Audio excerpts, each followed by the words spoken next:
BPL ಕಾರ್ಡ್ದಾರರಿಗೆ shock. Ration ತೆಗೆದುಕೊಳ್ಳೋದಿದ್ರು card cancel. ನಿಮ್ಮ ಕಾರ್ಡ್ ಜೀವಂತವಾಗಿದೆಯಾ ನೋಡ್ಕೊಳ್ಳಿ.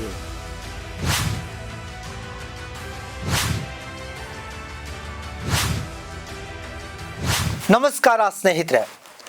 ಬಿಪಿಎಲ್ ಕಾರ್ಡ್ದಾರರಿಗೆ ರಾಜ್ಯ ಸರ್ಕಾರದಿಂದ ಬಿಗ್ ಶಾಕ್. ಏನು ಅಂತೀರಾ?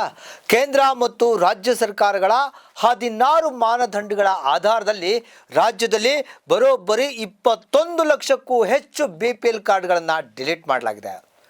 ಅನರ್ಹ ಕಾರ್ಡ್ಗಳನ್ನು ಗುರುತಿಸಿ ಅರ್ಹರಿಗೆ ಸೌಲಭ್ಯ ನೀಡುವುದಕ್ಕೆ ಆಹಾರ ಇಲಾಖೆ ಮನೆ ಮನೆಗೆ ತೆರಳಿ ಪರಿಶೀಲನೆಯನ್ನು ನಡೆಸ್ತಾ ಇದೆ. ಈಗಾಗಲೇ ಅನರ್ಹ ಅಂತ ಗುರುತಿಸಲಾದ ಕಾರ್ಡ್ಗಳಿಗೆ ಅಕ್ಕಿ ವಿತರಣೆಯನ್ನು ನಿಲ್ಲಿಸಲಾಗಿದೆ. ಅನೇಕ ಕಾರ್ಡ್ಗಳನ್ನು BPLನಿಂದ APLಗೆ ಶಿಫ್ಟ್ ಮಾಡಲಾಗಿದೆ. ಈ ಕಾರ್ಡ್ ಪರಿಷ್ಕರಣೆ ಕೇಂದ್ರ ಸರ್ಕಾರದ 12 ಮಾನದಂಡ ಮತ್ತು ರಾಜ್ಯ ಸರ್ಕಾರದ 4 ಮಾನದಂಡಗಳ ಆಧಾರವಾಗಿ ನಡೆದಿದೆ.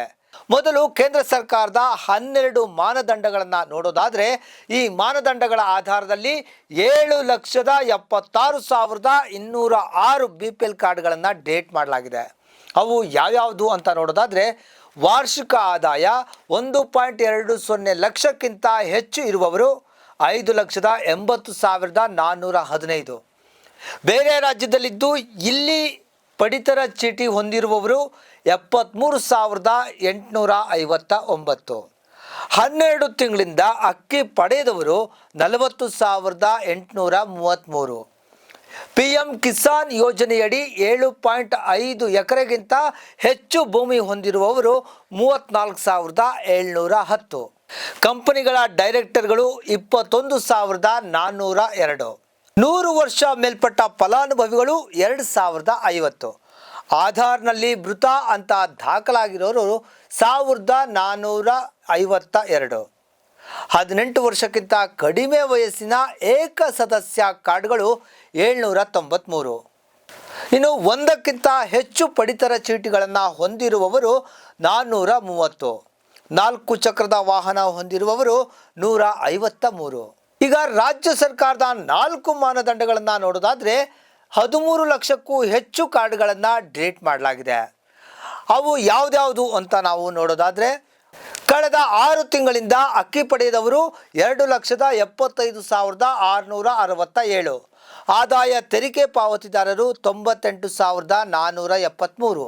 ವಾರ್ಷಿಕ ಆದಾಯ 1.20 ಲಕ್ಷಕ್ಕಿಂತ ಹೆಚ್ಚಿರುವವರು 10,09,475. ಸರ್ಕಾರಿ ನೌಕರರು 4,036. ಒಟ್ಟು 13,87,651 ಕಾರ್ಡ್ಗಳು. ಹೀಗೆ ಕೇಂದ್ರ ಮತ್ತು ರಾಜ್ಯ ಸರ್ಕಾರಗಳು ಸೇರಿ ಒಟ್ಟಾರೆ 21 ಲಕ್ಷಕ್ಕೂ ಹೆಚ್ಚು BPL ಕಾರ್ಡ್ಗಳನ್ನು ರದ್ದುಪಡಿಸಲಾಗಿದೆ. ಆದರೆ ಅನರ್ಹ ಅಂತ ಗುರುತಿಸಲಾದವರನ್ನು ತಾವು ಅರ್ಹರು ಅಂತ ಸಾಬೀತುಪಡಿಸಿಕೊಳ್ಳೋದಕ್ಕೆ ಅವಕಾಶವನ್ನು ಸಹ ನೀಡಲಾಗಿದೆ. ಪರಿಶೀಲನೆ ಪ್ರಕ್ರಿಯೆ ಎಷ್ಟು ಪಾರದರ್ಶಕವಾಗಿರುತ್ತೆ, ಅರ್ಹರಿಗೆ ನಿಜಕ್ಕೂ ನ್ಯಾಯ ಸಿಗುತ್ತಾ? ಕಾದು ನೋಡಬೇಕಿದೆ. ನಮಸ್ಕಾರ.